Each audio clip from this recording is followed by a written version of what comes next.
Assalamualaikum warahmatullahi wabarakatuh. Selamat datang pendengar online dari Kuliah Romi Muhammad Ramdhani. Pembahasan mengenai negara hukum ini merupakan bagian dari pemaparan materi hukum administrasi negara. Ada poin apa saja yang akan saya paparkan dalam materi ini? Sebelum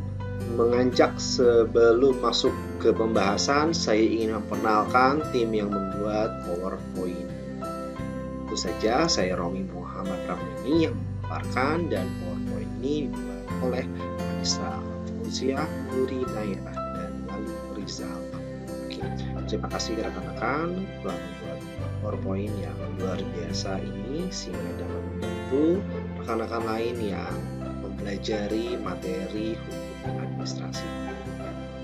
Materi pembahasan akan kita awali dari negara, kemudian membahas mengenai negara hukum, berlanjut mengenai tipe-tipe negara hukum, kemudian bentuk dan unsur negara hukum. Kita masuk ke negara atau definisi dari negara.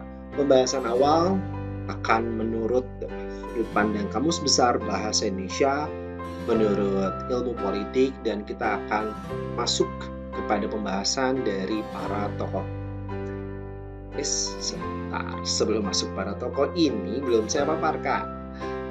Menurut Kamus Besar Bahasa Indonesia, karena Kamus Besar memiliki persepsi setiap orang yang membaca kamus tersebut akan memiliki persepsi yang sama.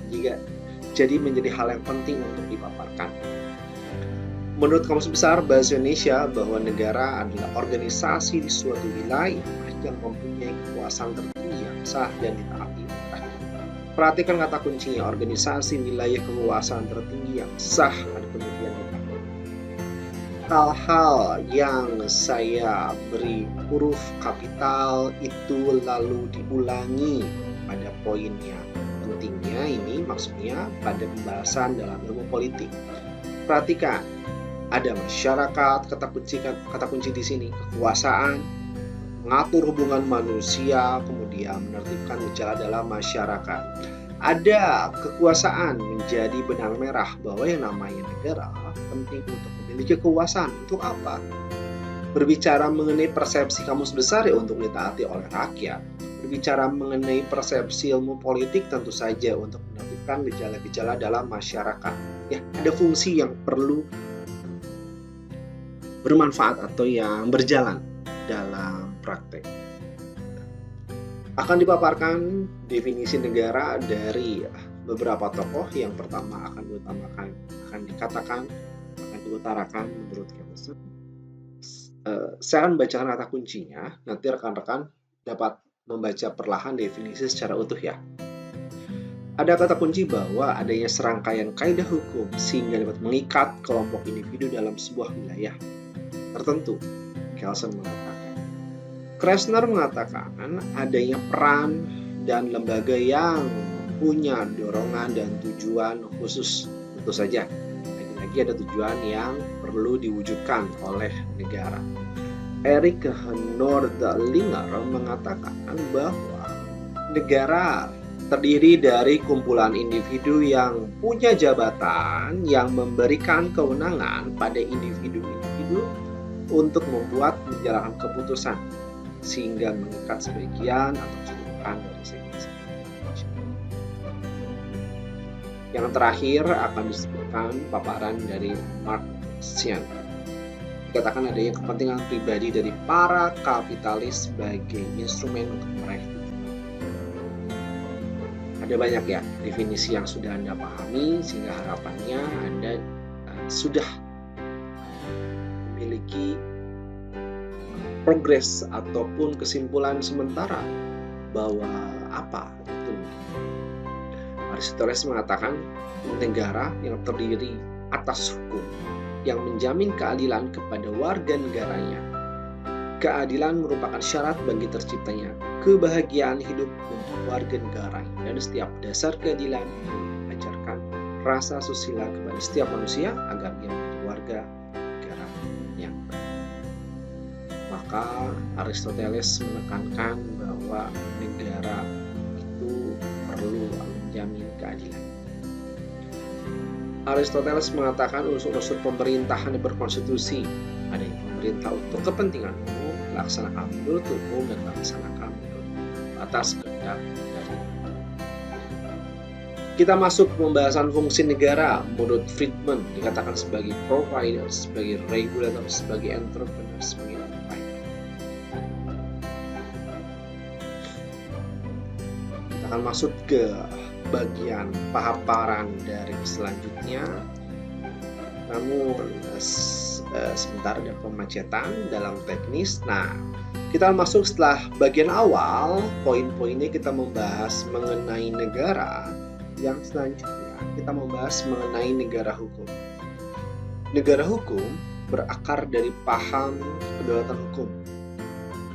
Oke, saya ulangi. Negara hukum berakar dari paham kedaulatan hukum yang pada hakikatnya berprinsip negara memiliki kekuasaan tertinggi dalam suatu negara, dasarnya atas hukum maupun negara.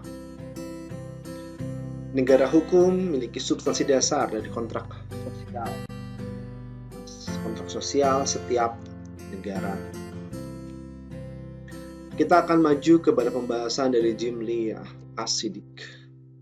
Beliau mengatakan konsep ataupun prinsip pokok pilar utama penjaga negara hukum. Dikatakan adanya supremasi hukum, persamaan dalam hukum, asas legalitas, pembahasan kekuasaan, organ-organ pendukung yang independen, peradilan bebas dan tidak memihak, peradilan tata usaha negara, peradilan tata negara, perlindungan hak asasi manusia, kemudian bersifat demokrasi. Ketika Anda mempelajari hukum administrasi negara, rasanya istilah-istilah yang dikatakan di atas ini sudah cukup familiar, seperti asas legalitas. Anda pernah belajar di mata kuliah dasar seperti pengantar ilmu hukum ataupun pengantar hukum Indonesia. Seandainya lupa, cek lagi materi-materi dasar tersebut. 11. Bersifat mewujudkan tujuan bernegara. Cita-cita hukum itu transparansi dan kontrol sosial. Lantas, apakah ciri-ciri negara hukum yang baik? Kita paparkan menurut Muhammad Tahir Azhari. Pertama, ciri-ciri negara hukum yang baik adalah kekuasaan itu berupa amanah saja, bukan untuk amanah dalam halnya amanah publik ya. Ada kepentingan publik yang perlu dijembatani, difasilitasi. Untuk musyawarah, keadilan, persamaan, pengakuan dan perlindungan terhadap hak asasi manusia, peradilan yang bebas, perdamaian, kesejahteraan, dan ketaatan. Poin ketiga, kita masuk kepada pembahasan tipe-tipe negara. Seandainya nanti ada materi yang perlu Anda catat dalam buku catatan Anda, keperluan hukum administrasi negara, di pause videonya, rekaman ini di pause, lalu Anda tulis saja. Kita masuk ke negara hukum formil, karena pembahasannya nanti ada formil dan material. Pada negara hukum formil, negara tidak dibenarkan mencampuri dalam urusan penyelenggaraan rakyat. Pada negara hukum material, bahwa negara bukan saja menjaga keamanan, namun aktif turut.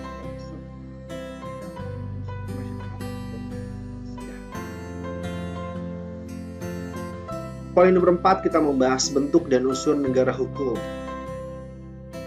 Berawal rule by law, formal legality, kemudian demokrasi and legality. Selanjutnya ada unsur negara hukum, individual rights, right of dignity, dan social welfare.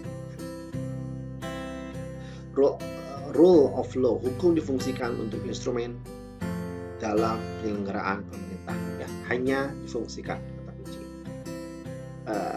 Pemaparan ataupun paragraf yang kotak di bawah adalah poin dari kata yang di atas.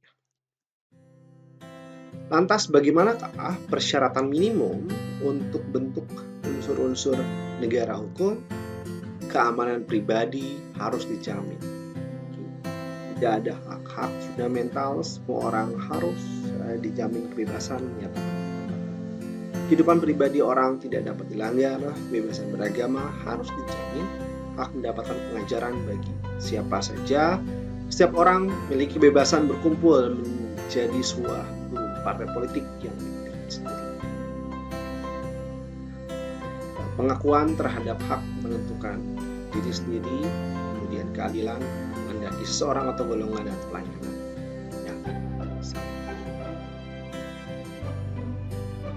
Sternberg dan Aristoteles mengatakan unsur-unsur negara yang menurut Sternberg bahwa negara itu memiliki unsur adanya legalitas, adanya dasar hukum untuk menindak sebuah perbuatan, adanya pelindungan hak asasi manusia, pemerintah terikat pada hukum, monopoli paksaan pemerintah untuk menjamin penegakan hukum, kemudian pengawasan oleh hakim yang merdeka.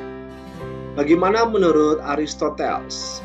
Aristoteles mengatakan pemerintahan dilaksanakan untuk kepentingan. Pemerintahan dilaksanakan menurut hukum yang berdasarkan ketentuan umum. Kemudian pemerintahan berkonstitusi, berarti pemerintahan dilaksanakan atas kehendak rakyat. Dua orang lainnya, yaitu Stout dan Hans Kelsen, saat mengatakan adanya perlindungan hak asasi manusia, pembagian kekuasaan, pemerintah berdasarkan undang-undang, kemudian PT peradilan tata usaha.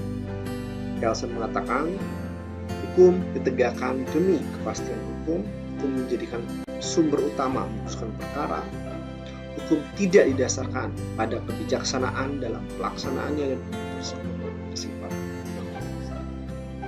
Pengertian negara hukum berbeda-beda, tapi maknanya ada benang merah. Negara menjamin keamanan warga negara dan negara yang menjadi hukum sebagai besar. Rekan-rekan pendengar kuliah online, itu dia pembahasan intisari dari materi negara hukum. Semoga membantu pemahamannya. Saya tutup. Wassalamualaikum warahmatullahi wabarakatuh.